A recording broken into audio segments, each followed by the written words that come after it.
آیت نمبر 21. بسم اللہ الرحمن الرحیم. فخرج منها خائفا يترقب قال رب نجني من القوم الظالمين. موسیٰ وہاں سے ڈرتے ڈرتے نکل کھڑے ہوئے کہ دیکھیں کیا ہوتا ہے، اور دعا کرنے لگے کہ اے پروردگار مجھے ظالم لوگوں سے نجات. ولما توجه تلقاء مدين قال عسى ربي أن يهديني سواء السبيل. اور جب مدین کی طرف رخ کیا تو کہنے لگے امید ہے کہ میرا پروردگار مجھے سیدھا رستہ بتائے. ولما ورد ماء مدين وجد عليه أمة من الناس يسقون ووجد من دونهم امرأتين تذودان قال ما خطبكما قالتا لا نسقي حتى يصدر الرعاء وأبونا شيخ كبير. اور جب مدین کے پانی کے مقام پر پہنچے تو دیکھا کہ وہاں لوگ جمع ہو رہے اور اپنے چار پایوں کو پانی پلا رہے ہیں، اور ان کے ایک طرف دو عورتیں اپنی بکریوں کو روکے کھڑی ہیں. موسیٰ نے ان سے کہا تمہارا کیا کام ہے؟ وہ بولی کہ جب تک چرواہے اپنے چار پایوں کو لے نہ جائیں ہم پانی نہیں پلا سکتے، اور ہمارے والد بڑی عمر کے بوڑھے ہیں. فسقى لهما ثم تولى إلى الظل فقال رب إني لما أنزلت إلي من خير فقير. تو موسیٰ نے ان کے لیے بکریوں کو پانی پلا دیا، پھر سائے کی طرف چلے گئے اور کہنے لگے کہ پروردگار میں اس کا محتاج ہوں کہ تو مجھ پر اپنی نعمت نازل فرمائے. فجاءته إحداهما تمشي على استحياء قالت إن أبي يدعوك ليجزيك أجر ما سقيت لنا. فلما جاءه وقص عليه القصص قال لا تخف نجوت من القوم الظالمين. تھوڑی دیر کے بعد ان میں سے ایک عورت جو شرماتی اور لجاتی چلی آئی تھی موسیٰ کے پاس آئی اور کہنے لگی کہ تم کو میرے والد بلاتے ہیں کہ تم نے جو ہمارے لیے پانی پلایا تھا اس کی تم کو اجرت دیں. جب وہ ان کے پاس آئے اور ان سے اپنا ماجرا بیان کیا تو انہوں نے کہا کہ کچھ خوف نہ کرو، تم ظالم لوگوں سے بچ آئے ہو. قالت إحداهما يا أبت استأجر إن خير من استأجرت القوي الأمين. ایک لڑکی بولی کہ ابا ان کو نوکر رکھ لیجئے، کیونکہ بہت بہتر نوکر جو آپ رکھیں وہ ہے جو توانا اور امانت دار ہو. قال إني أريد أن أنكحك إحدى ابنتي هاتين على أن تأجرني 8 حجج فإن أتممت 10 فمن عندك وما أريد أن أشق عليك ستجدني إن شاء الله من الصالحين. انہوں نے موسیٰ سے کہا کہ میں چاہتا ہوں اپنی ان 2 بیٹیوں میں سے ایک کو تم سے بیاہ دوں اس عہد پر کہ تم 8 برس میری خدمت کرو، اور اگر 10 سال پورے کر دو تو وہ تمہاری طرف سے احسان ہے، اور میں تم پر تکلیف ڈالنی نہیں چاہتا، تم مجھے انشاءاللہ نیک لوگوں میں پاؤ گی. قال ذلك بيني وبينك أيما الأجلين قضيت فلا عدوان علي والله على ما نقول وكيل. موسیٰ نے کہا کہ مجھ میں اور آپ میں یہ عہد پختہ ہوا، میں جون سی مدت چاہوں پوری کر دوں، پھر مجھ پر کوئی زیادتی نہ ہو، اور ہم جو معاہدہ کرتے ہیں اللہ اس کا گواہ ہے. اس میں ایک اور بات واضح ہوئی جو علماء کہتے ہیں کہ اگر نکاح کے لیے اگر مہر کے طور پر مرد اپنی محنت اور ان کی خدمت سسر کو دینا چاہے تو وہ مہر شامل ہو سکتا ہے. اس پہ علماء کا اتفاق ہے. پھر اس کے بعد 10 سال بعد آپ نے وہاں پہ قیام کیا تو اب 40 سال کی عمر ہو گئی حضرت موسیٰ علیہ السلام کی. جب آپ وہاں پہ جانے لگے تو آپ نے دیکھا سردی کا موسم تھا، آپ کی زوجہ حاملہ تھیں، تو آپ نے دیکھا کہ کہیں پہاڑ کی طرف سے آگ دکھ رہی ہے، تو آپ نے وہ نور تھا جس کو آپ نے آگ سمجھا. جب آپ قریب گئے تو آگ اور نور کا فرق یہ کہ آگ جلاتی ہے، نور میں ٹھنڈک ہوتی ہے لیکن روشنی برابر ہوتی ہے. تو آپ کو درخت سے آواز آئی اور درخت نے کلام کیا اور اس میں رسا ڈالنے کا حکم ہوا. اللہ تعالیٰ نے فرمایا میں تمہارا رب ہوں, اللہ ہوں, موسیٰ تم میرے رسول ہو, میں تم کو نبوت رسالہ دے رہا ہوں. اور اس میں یہاں پر ایک بات ہوئی کہ حضرت موسیٰ علیہ السلام نے دعا کی. لوگ کہتے ہیں نبی کی دعا سے کوئی فرق نہیں پڑتا, نعوذ باللہ من ذالک, ان کے کفر کا اللہ تعالیٰ انہیں اس کا حساب دے. نبی علیہ السلام نے دعائیں کی, وہ دعائیں قبول ہوئیں امت کے حق میں. جو آپ نے صحابہ کے لیے کی وہ قبول ہوئیں صحابہ کے حق میں, اور جن کے لیے ایمان نہیں رکھتے ان کے لیے کوئی بات نہیں. لیکن ہمیں اس بات سے پتہ لگتا ہے کہ حضرت موسیٰ علیہ السلام نے دعا کی کہ یا اللہ مجھ سے بہتر کلام کرنے والے, مجھ سے بہتر زبان پہ قبول رکھنے والے میرے بھائی ہارون ہیں. اللہ تعالیٰ آپ انہیں بھی نبوت اور رسالت عطا فرمائے. آپ مجھے بتائیے کہ حضرت ہارون علیہ السلام کی نبوت اور رسالت جو ہے وہ موسیٰ علیہ السلام کی دعا سے ہے. تو دعا سے بھی کام ہوتا ہے. نبی کی دعا لگ جائے تو بندہ جو ہے, کہتے ہیں نا نگاہ ولی میں یہ تاثیر دیکھی, بدلتی کروڑوں کی تقدیر دیکھی. نبی کی شان پھر اس سے کتنی اعلیٰ ہوگی. اس واقعے کو سنیں. پھر اس کے بعد آپ کے حکم سے وہ موسیٰ علیہ السلام اور ہارون علیہ السلام جب گئے تو آپ نے وہاں جا کر فرعون سے بات کی. اس نے اپنی پرانی حرکتیں شروع کر دی کہ جی یہ جادوگر ہیں اور وغیرہ وغیرہ. اس کلام کو سنیں, آپ کو اندازہ ہوگا یہ واقعہ کئی بار دہرایا گیا ہے. اور اس سے ہمیں سبق یہ ہے کہ اللہ پہ ایمان رکھنا, اللہ کے نبیوں پہ ایمان رکھنا, ان کا ادب, اس میں ادب کی بہت بڑی آگے آئے گی. جب قارون کا معاملہ ہوا تھا, جو ان کا کزن تھا, جو چچا زاد بھائی تھا, یہ رشتے کا بھائی تھا, اس نے کیا کیا, وہ ایک عابد تھا, ایک زاہد تھا, بڑا خوبصورت تھا, بڑا خوبرو تھا, بڑا دولت مند تھا, اور حضرت موسیٰ اور ہارون علیہ السلام سے اس نے حسد کی اور اس نے ان کی نبوت رسالت پہ طنز کیا اور ان پہ الزام لگایا. تو اللہ تعالیٰ نے اس کو سزا کے طور پہ زمین پہ دھسنے کا حکم دیا, اور وہ طاقت حضرت موسیٰ کو دی کہ آپ چاہیں تو اس کو زمین میں جیسے چاہیں اس کو آپ اس کے ساتھ معاملہ کریں. انہوں نے زمین کو حکم دیا کہ اس کو دھس. یہ آخری میں آئے گا ذکر, انشاءاللہ سنتے ہیں. فلما قضى موسى الأجل وسار بأهله آنس من جانب الطور نارا قال لأهلهم كثوا إني آنست نارا لعلي آتيكم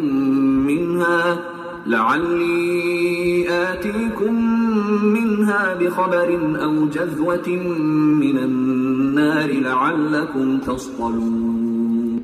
جب موسیٰ نے مدت پوری کر دی اور اپنے گھر کے لوگوں کو لے کر چلے تو طور کی طرف سے آگ دکھائی دی, تو اپنے گھر والوں سے کہنے لگے کہ تم یہاں ٹھہرو, مجھے آگ نظر آئی ہے, شاید میں وہاں سے رستے کا کچھ پتہ لاؤں یا آگ کا انگارہ لے آؤں تاکہ تم تاپو. فلما أتاها نودي من شاطئ الوادي الأيمن في البقعة المباركة من الشجرة أن يا موسى إني أنا الله رب العالمين. جب اس کے پاس پہنچے تو میدان کے دائیں کنارے سے ایک مبارک جگہ میں ایک درخت میں سے آواز آئی کہ موسیٰ میں تو خدا رب العالمین ہوں. وأن ألق عصاك فلما رآها تهتز كأنها جان ولا مدبرا ولم يعقب يا موسى أقبل ولا تخف إنك من الآمنين.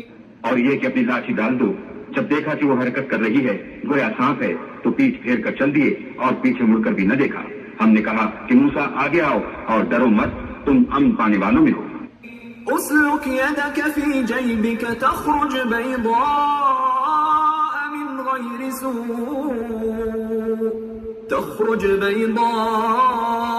من غير سوء واضمم إليك جناحك من الرهب فذلك برهانان من ربك إلى فرعون وملئه إنهم كانوا قوما فاسقين.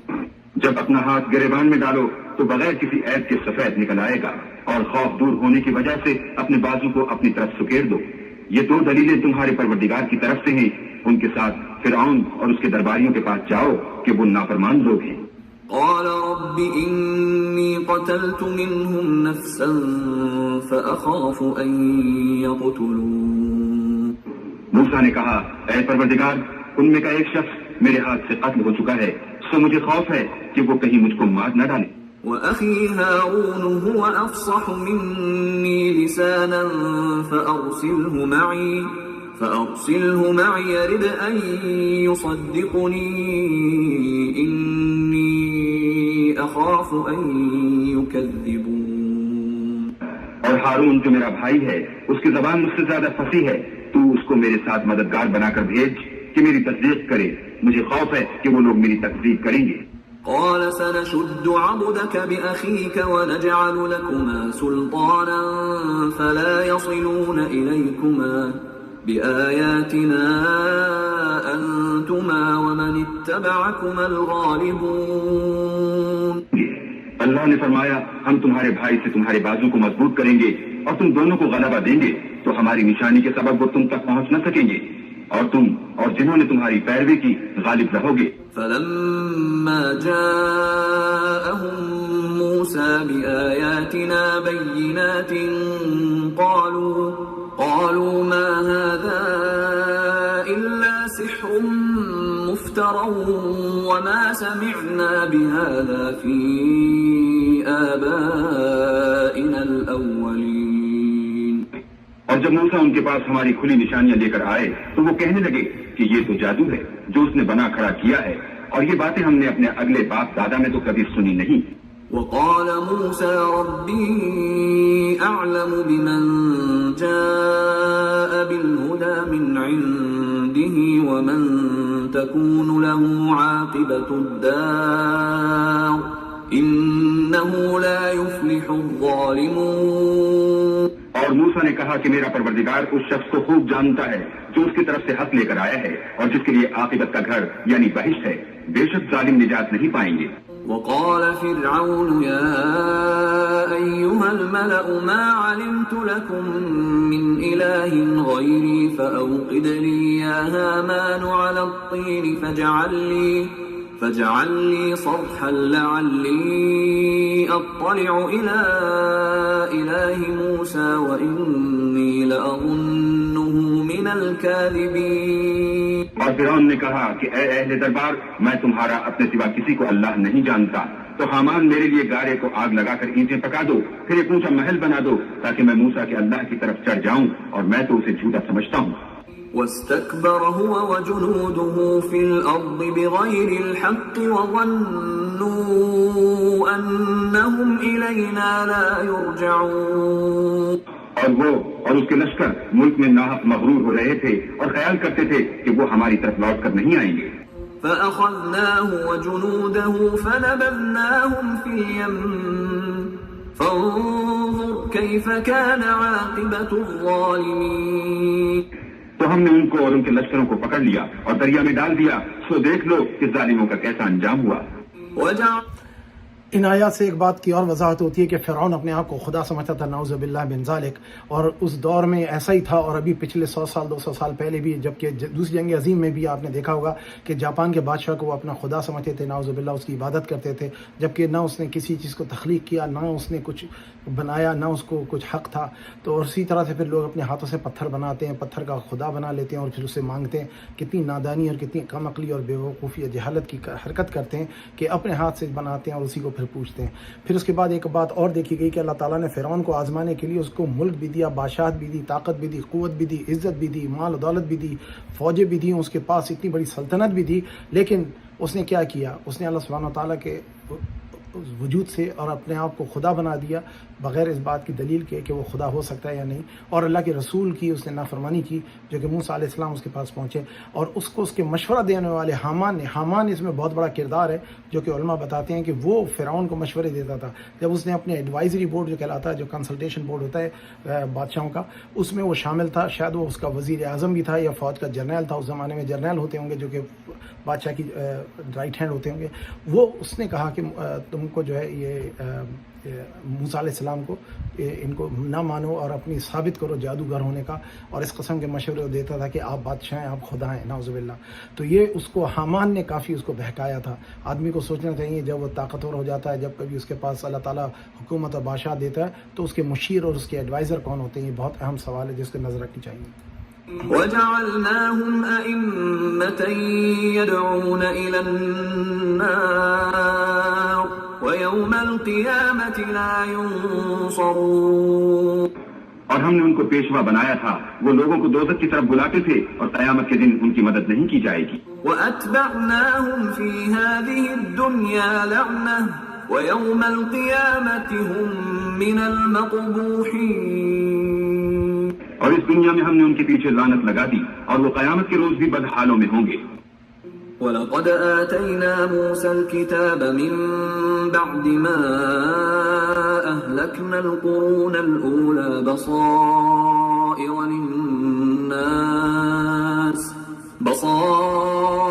لِلنَّاسِ وَهُدًى وَرَحْمَةً لَعَلَّهُمْ يَتَذَكَّرُونَ. ہم نے پہلی امتوں کے ہلاک کرنے کے بعد موسیٰ کو کتاب دی جو لوگوں کے لیے بصیرت اور ہدایت اور رحمت ہے تاکہ وہ نصیحت پکڑیں. وَمَا كُنْتَ اب آیت کا کلام جو ہے وہ انداز بدل گیا ہے. پہلے تو حضرت موسیٰ علیہ السلام کا ذکر ہو رہا تھا، قریش کو بتایا جا رہا تھا کہ تم سے پہلے بادشاہ اور طاقتور اور قومیں تھیں اور رسول تھے، ان کا کیا معاملہ ہوا. اب کلام حضور کی طرف بدل گیا ہے. اللہ تبارک و تعالیٰ بتا رہے ہیں کہ حضور صلی اللہ علیہ وسلم کہ آپ اس وقت موجود نہیں تھے جب ہم طور پہ موسیٰ کے ساتھ کلام کر رہے تھے. یہ ہم نے آپ کو قرآن نازل کر کے یہ تمام اطلاعات دی ہیں جو اللہ کی طرف سے، جو کہ قریش کا کہنا تھا کہ یہ قرآن نعوذ باللہ یہ خود بنا کے لائیں. اس کلام کو سنیں، اس میں بڑی اہمیت ہے اور اس میں بڑا ہمارے لیے سبق ہے کہ اللہ کے رسول کے اللہ تعالیٰ نے کس طرح سے ان کو عزت اور وقار بخشا. وَمَا كُنْتَ بِجَانِبِ الْغَرْبِيِّ إِذْ قَضَيْنَا إِلَى مُوسَى الْأَمْرَ وَمَا كُنْتَ مِنَ الشَّاهِدِينَ. اور جب ہم نے موسیٰ کی طرف حکم بھیجا تو تم طور کی غرب کی طرف نہیں تھے اور نہ اس واقعے کے دیکھنے والوں میں تھے. وَلَكِنَّا أَنشَأْنَا قُرُونًا فَتَطَاوَلَ عَلَيْهِمُ الْعُمُرُ وَمَا كُنْتَ ثَاوِيًا فِي أَهْلِ مَدْيَنَ تَتْلُو عَلَيْهِمْ آيَاتِنَا وَلَكِنَّا كُنَّا مُرْسِلِينَ. لیکن ہم نے موسیٰ کے بعد کئی امتوں کو پیدا کیا، پھر ان پر مدت طویل گزر گئی اور نہ تم مدین والوں میں رہنے والے تھے کہ ان کو ہماری آیتیں پڑھ پڑھ کر سناتے تھے. ہاں، ہم ہی تو پیغمبر بھیجنے والے تھے. وَمَا كُنْتَ بِجَانِبِ الطُّورِ إِذْ نَادَيْنَا وَلَكِنْ رَحْمَةً مِّن رَّبِّكَ لِتُنذِرَ قَوْمًا مَّا أَتَاهُم مِّن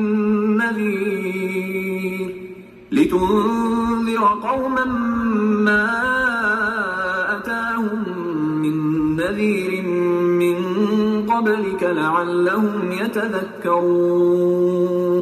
اور نہ تم اس وقت جبکہ ہم نے موسیٰ کو آواز دی طور کے کنارے تھے، بلکہ تمہارا بھیجا جانا تمہارے پروردگار کی رحمت ہے تاکہ تم ان لوگوں کو جن کے پاس تم سے پہلے کوئی ہدایت کرنے والا نہیں آیا ہدایت کرو تاکہ وہ نصیحت پکڑیں. وَلَوْلَا أَن تُصِيبَهُم مُّصِيبَةٌ بِمَا قَدَّمَتْ أَيْدِيهِمْ فيقولوا ربنا لولا أرسلت إلينا رسولا فنتبع آياتك ونكون من المؤمنين. اور اے پیغمبر، ہم نے تم کو اس لیے بھیجا ہے کہ ایسا نہ ہو کہ اگر ان اعمال کے سبب جو ان کے ہاتھ آگے بھیج چکے ہیں ان پر کوئی مصیبت واقع ہو تو یہ کہنے لگے کہ اے پروردگار، تو نے ہماری طرف کوئی پیغمبر کیوں نہ بھیجا کہ ہم تیری آیتوں کی پیروی کرتے اور ایمان لانے والوں میں ہوتے. یہ قریش کا عرب کا تھا کہ جب ان کو خبر ہوتی تھی حضرت موسیٰ علیہ السلام کی اور بنی اسرائیل میں ہونے والے انبیاء کے واقعات تو کہتے تھے کیونکہ ہم بھی ابراہیم علیہ السلام کی اولاد ہیں، اگر ہمیں بھی کوئی نبی اللہ کا آ جائے، رسول آ جائے تو ہم ہدایت پائیں گے. اور ان کے گناہ کے لیے اللہ تعالیٰ نے فرمایا کہ اس سے قبل کہ وہ یہ کہتے کہ ہم پر اللہ تعالیٰ نے کوئی ہدایت کرنے والا نہیں بھیجا تو ہم گناہ میں ملوث تھے.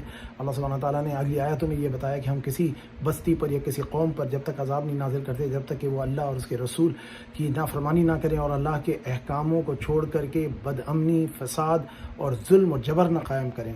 یہ اگلی آیات میں سنیں، اس میں بہت بڑا میسج ہے مسلمانوں کے لیے. فلما جاءهم الحق من عندنا قالوا لولا أوتي مثل ما أوتي موسى أولم يكفروا بما أوتي موسى من قبل قالوا سحران تظاهرا وقالوا إنا بكل كافرون. پھر جب ان کے پاس ہماری طرف سے حق آ پہنچا تو کہنے لگے کہ جیسی نشانیاں موسیٰ کو ملی تھیں ویسی اس کو کیوں نہیں ملی؟ کیا جو نشانیاں پہلے موسیٰ کو دی گئی تھیں انہوں نے ان سے کفر نہیں کیا؟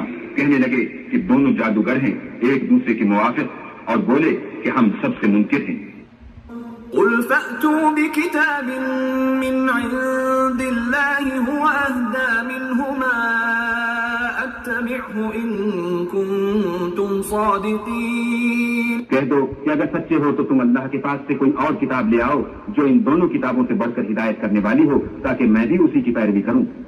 فإن لم يستجيبوا لك فاعلم أنما يتبعون أهواءهم ومن أضل ممن اتبع هواه بغير هدى من الله إن الله لا يهدي القوم الظالمين.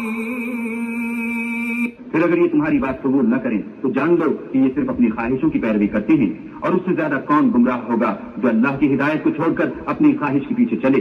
بے شک اللہ ظالم لوگوں کو ہدایت نہیں دیتا. وَلَقَدْ وَصَّلْنَا لَهُمُ الْقَوْلَ لَعَلَّهُمْ يَتَذَكَّرُونَ. اور ہم پے در پے ان لوگوں کے پاس ہدایت کی باتیں بھیجتے رہے ہیں تاکہ نصیحت پکڑیں. الذين آتيناهم الكتاب من قبله هم به يؤمنون. جن لوگوں کو ہم نے اس سے پہلے کتاب دی تھی وہ اس پر ایمان لے آتے ہیں. وَإِذَا يُتْلَى عَلَيْهِمْ قَالُوا آمَنَّا بِهِ إِنَّهُ الْحَقُّ مِنْ رَبِّنَا إِنَّا كُنَّا مِنْ قَبْلِهِ مُسْلِمِينَ. اور جب قرآن ان کو پڑھ کر سنایا جاتا ہے تو کہتے ہیں کہ ہم اس پر ایمان لے آئے، بے شک وہ ہمارے پروردگار کی طرف سے برحق ہے اور ہم تو اس سے پہلے کے حکم بردار ہیں. أولئك يؤتون أجرهم مرتين بما صبروا ويدرؤون بالحسنة السيئة ومما رزقناهم ينفقون. ان لوگوں کو دگنا بدلہ دیا جائے گا کیونکہ صبر کرتے رہے ہیں اور بھلائی کے ساتھ برائی کو دور کرتے ہیں اور جو مال ہم نے ان کو دیا ہے اس میں سے خرچ کرتے ہیں. اس آیت میں اللہ سبحانہ و تعالیٰ نے بتایا ہے کہ اہل کتاب جب ایمان لائیں گے تو اللہ تعالیٰ انہیں دگنا اجر دیں گے. اور جب یہ اہل کتاب جب یہ قریش حضور علیہ السلام سے ضد کرتے تھے کہ آپ ایسی کتاب لے آئیں یا کوئی اور کتاب لائیں تو حضور کو کہا گیا کہ ان سے بولو قرآن سے بہتر کوئی کتاب ہے تو تم لے آؤ، جس کا کہ وہ نہیں کر سکے. تو یہ قریش سے بھی کلام ہو رہا ہے، نبی علیہ السلام سے بھی کلام ہو رہا ہے. اور اس بات کو ہمیں سمجھنے کی ضرورت ہے کہ اللہ سبحانہ و تعالیٰ نے جن کو ہدایت دی، جن کو اپنی رحمت میں شامل کیا، ان کے معاملات کس طرح ہوئے. اگلی آیت کو سنتے ہیں. بسم اللہ الرحمن الرحیم کر کے آیت نمبر 55 کو سنتے ہیں.